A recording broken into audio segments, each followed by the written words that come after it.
Di sini saya akan menjelaskan pengertian instrumen penilaian.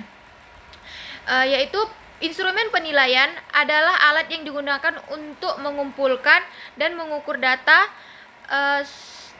mengenai kondisi, kebutuhan, perkembangan, serta hasil layanan bimbingan konseling atau BK secara sistematis. Instrumen ini membantu guru BK memperoleh informasi yang objektif untuk menilai keberhasilan layanan dan perkembangan peserta didik. Dan di sini juga ada fungsi-fungsi instrumen dalam program bimbingan konseling atau BK, yaitu 1. Fungsi diagnosis. Fungsi diagnosis ini mengidentifikasikan kebutuhan, masalah, minat, bakat, dan potensi siswa. Yang kedua itu ada fungsi pengukuran dan evaluasi. Pada bagian ini untuk mengukur keberhasilan serta evaluasi layanan BK yang telah diberikan. Yang ketiga itu ada fungsi monitoring atau pemantauan. Pada fungsi ini membantu perkembangan siswa dan pelaksanaan program BK secara berkelanjutan. Yang keempat itu ada fungsi akuntabilitas. Pada fungsi ini menjadi bukti bahwa layanan bimbingan konseling telah dilaksanakan secara profesional dan bermanfaat. Yang kelima itu adalah fungsi pengembangan program. Menjadi dasar untuk memperbaiki dan mengembangkan program bimbingan konseling di masa yang akan datang. Yang keenam itu ada fungsi pengembalian keputusan. Pada fungsi ini membantu guru bimbingan konseling atau guru BK menentukan layanan atau tindakan yang tepat bagi siswa.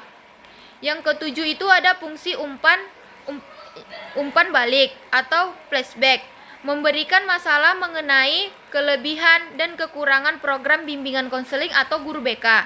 Yang terakhir itu ada fungsi dokumentasi. Pada fungsi ini menyimpan data perkembangan siswa sebagai arsipan dan bahan pertimbangan layanan lanjutan. Selanjutnya akan dijelaskan oleh teman saya.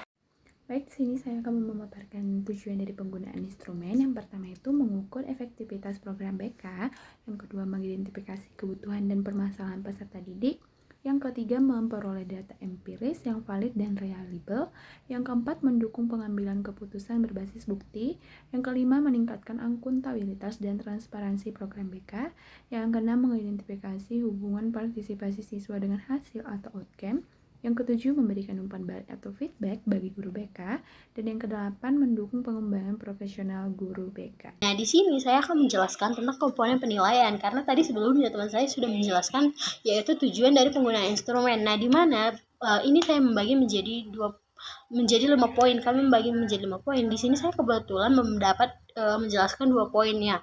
Nah, untuk poin yang pertama ini tuh apa sih penilaian perencanaan program BK? Nah, penilaian ini dilakukan sebelum program BK dijalankan nih, teman-teman, di mana untuk melihat apakah rencana program sudah baik, sudah jelas dan terstruktur, dan juga sudah sesuai dengan kebutuhan siswa-siswi yang di sekolah tersebut. Nah, di sini juga perencanaan yang baik itu biasanya melibatkan pihak kedua atau pihak lain, di mana yaitu adalah orang tua dan guru. Dan di mana itu juga kita melibatkan sekolah, sudah pasti kan, teman-teman. Nah, untuk analisis kebutuhannya itu analisis kebutuhan siswa itu biasanya itu lengkap dan berdasarkan data yang kita dapatkan, di mana artiannya itu program ini dibuat dari masalah yang nyata bagi siswa tersebut, bukan asal dibuat atau mungkin asal kita ambil tanpa kita ketahui apa masalah dari siswa tersebut. Itu tidak bisa ya, teman-teman. Dimana contohnya ini nih, kami sebagai guru BK atau teman-teman itu menyebarkan angket tentang masalah belajar, karena banyak siswa yang merasa kurang percaya diri saat belajar, dimana percaya diri itu adalah salah satu contoh utama dalam kegiatan proses belajar mengajar. Nah, dimana jika siswa merasa kurang percaya diri, itu dia mungkin butuh konsultasi kepada guru BK, atau mungkin itu kita harus memberikan konseling kepada siswa tersebut. Nah, makanya kita harus memberikan angket kepada siswa agar kita tahu apa sih kelemahan siswa tersebut, begitu teman-teman. Nah, untuk tujuan program ini sesuai dengan kebutuhan siswa, di mana tujuannya ini jelas dan sudah tersambung, bukan lari atau melenceng, tapi ini sudah jelas dan tersambung dengan masalah siswa. Contohnya ini nih, masalah siswa sering cemas saat presentasi. Kan tujuannya itu dan dia tuh cemas nih saat presentasi, dia tidak berani, sudah sampai di depan dia menjadi mungkin tremor atau mungkin dia susah untuk mengeluarkan suaranya, dimana nah jadi kita memiliki tujuan untuk meningkatkan keberanian bicara siswa tersebut di depan kelas agar dia tidak merasakan tremor atau mungkin gugup. Nah, untuk yang ketiga ini adalah pemilihan jenis layanan, dimana cara layanan yang dipakai sesuai dengan masalah. Contohnya nih, masalah pribadi, yaitu kita harus memberikan konseling individu kepada siswa tersebut. Kita tidak boleh mengumbar masalah siswa tersebut di depan kelas atau kepada guru-guru yang lain, karena ini adalah suatu rahasia antara konseling dan konselor. Nah, yang kedua itu adalah di mana masalah yang umum, di mana bimbingan kelompok atau klasikal yang kita berikan kepada siswa, di mana ini secara berkelompok ya teman-teman. Nah, untuk yang keempat ini ada sumber daya tersedia ya, dan tercakup, yang dimana artinya itu semua dibutuhkan, sudah siap. Contoh ada ruang BK, ada waktu yang dijadwalkan, guru BK yang cukup, dan juga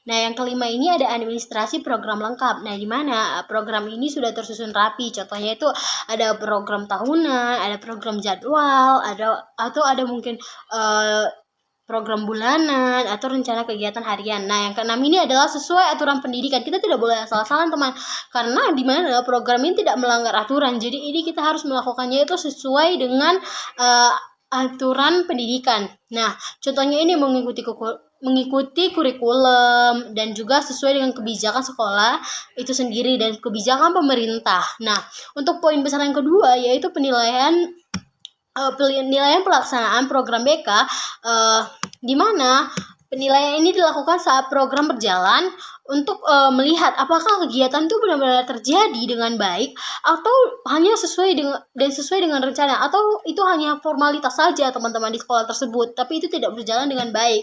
Nah, di mana itu kita harus memastikan bahwa program BK itu benar-benar terjadi dan sudah terencana. Nah, untuk yang pertama itu pelaksanaannya itu sesuai rencana, dalam artian kegiatan ini sudah di mana program ini sudah berjalan sesuai dengan rencana yang sudah dibuat. Contohnya ini jadwal bimbingan sesuai dengan kalender, sesuai dengan jadwal siswa, dan materi sesuai dengan rencana awal, tidak boleh melenceng ya teman-teman. Dan yang kedua ini materi dan strategi layanan yang bagus, dimana kita memberi materi yang mudah dipahami siswa dan menarik.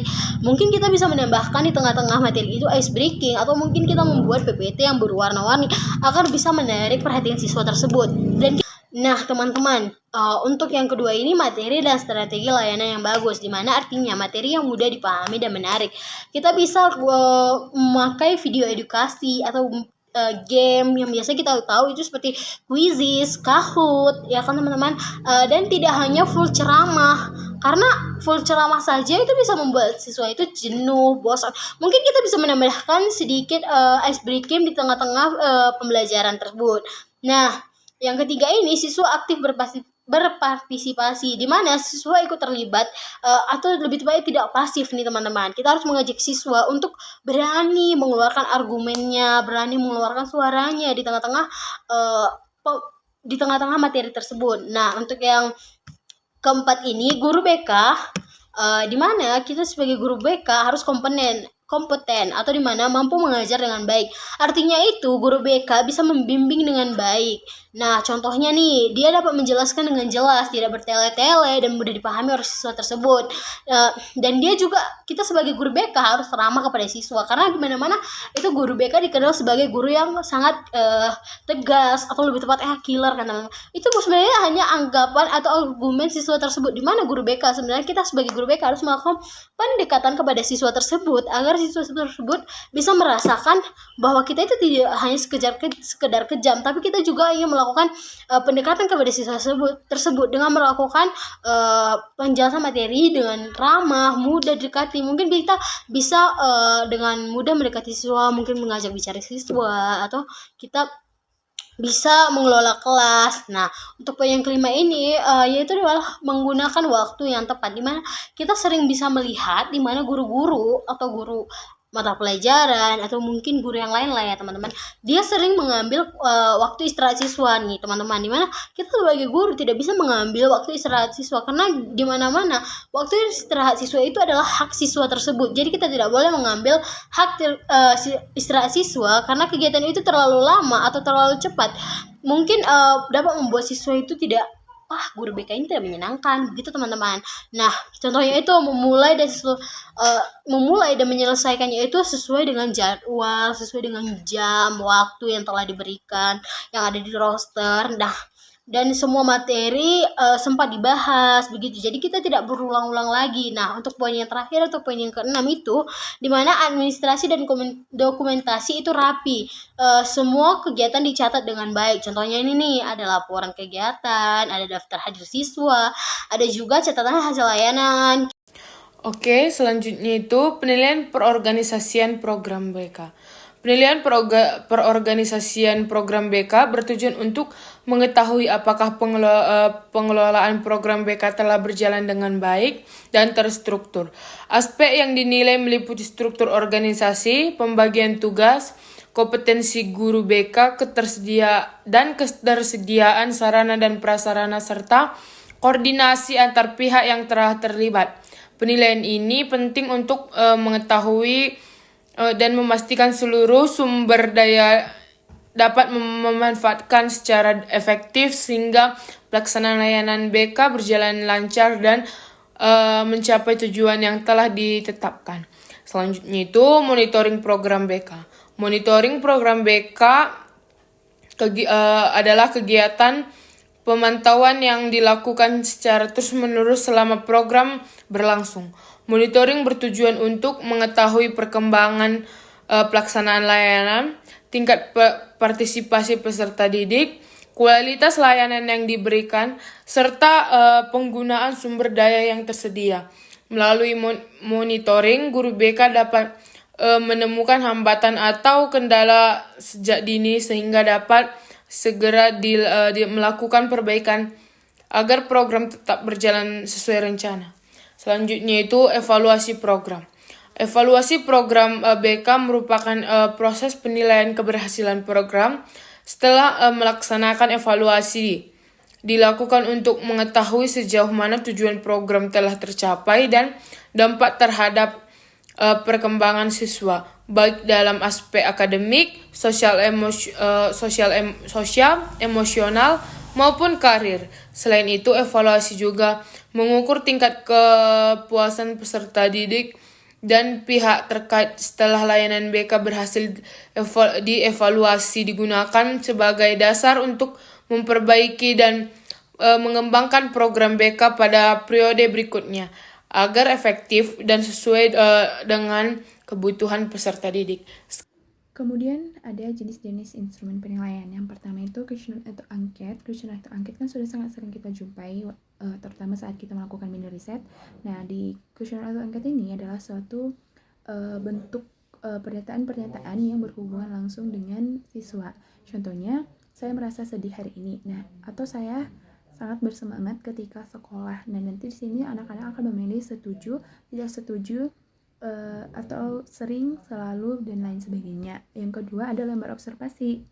Lembar observasi ini berisi catatan penting kita mengobservasi perilaku anak itu secara langsung. Contohnya datang tepat waktu, aktif dalam diskusi. Nah, di sini kita akan menceklis ya atau tidak. Yang ketiga ada pedoman wawancara. Pedoman wawancara ini berisi daftar-daftar pertanyaan yang akan kita wawancarai langsung kepada orang yang bersangkutan. Yang keempat ada daftar cek atau checklist, sama seperti yang lembar observasi.